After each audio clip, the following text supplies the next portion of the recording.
আমি পুরুষ মানুষ, ইচ্ছা করলে আর একটা বিয়ে করতে পারব। কিন্তু আমার এই 4.5 বছরের ছোট্ট মেয়েটার কি হবে তাহলে? ও তো অসহায় হয়ে যাবে, ও তো একা হয়ে যাবে।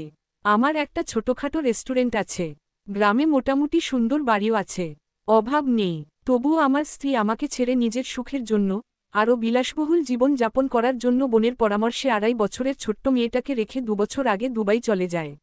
এভাবেই কেঁদে কেঁদে নিজের স্ত্রী সন্তানের কথা বলছিলেন তিনি। তার স্ত্রীকে তার বোন পরামর্শ দেয়, এখানে থেকে জীবন কেন নষ্ট করবি? তার চেয়ে দুবাই চলে যা, সেখানে যে উপার্জন করে লাইফটাকে উপভোগ কর। একদিন স্বামী বাড়িতে না থাকাকালীন স্ত্রীর ভাই এসে তাকে নিয়ে যায়। বাচ্চাটা তখন ছোট, দুবাই যাওয়ার সব ব্যবস্থা হয়ে যায় তার স্ত্রীর। স্ত্রীকে সে কোনোভাবেই ছোট্ট মেয়েটাকে রেখে প্রবাসে যেতে দিতে চায় না।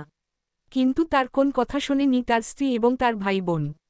তার বারংবার আকুতি মিনতিকে অগ্রাহ্য করে তার স্ত্রী চলে যায় দুবাই, এবং সেখানে যে স্বামীর কাছে বারবার সে তালাক নোটিশ চায়।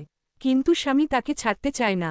এত অমার্জনীয় অন্যায় করার পরেও সে স্ত্রীকে বারবার বোঝায়, তুমি চলে আসো দেশে, অন্তত আমাদের মেয়ের কথা ভেবে তুমি চলে আসো, আবার আমরা একসাথে সংসার করব। আমি তোমাকে ছেড়ে দিলে তুমি হয়তো অন্য কাউকে বিয়ে করে সুখী হবে, আমিও হয়তো এক সময় বিয়ে করে সুখী হব। কিন্তু আমাদের নিষ্পাপ মেয়েটা, ও তো একা হয়ে যাবে।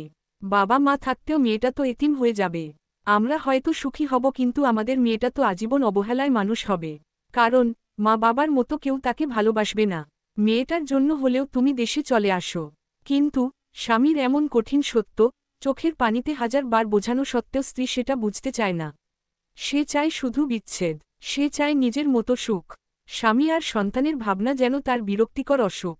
এই অসুখ থেকে সে মুক্তি চায়।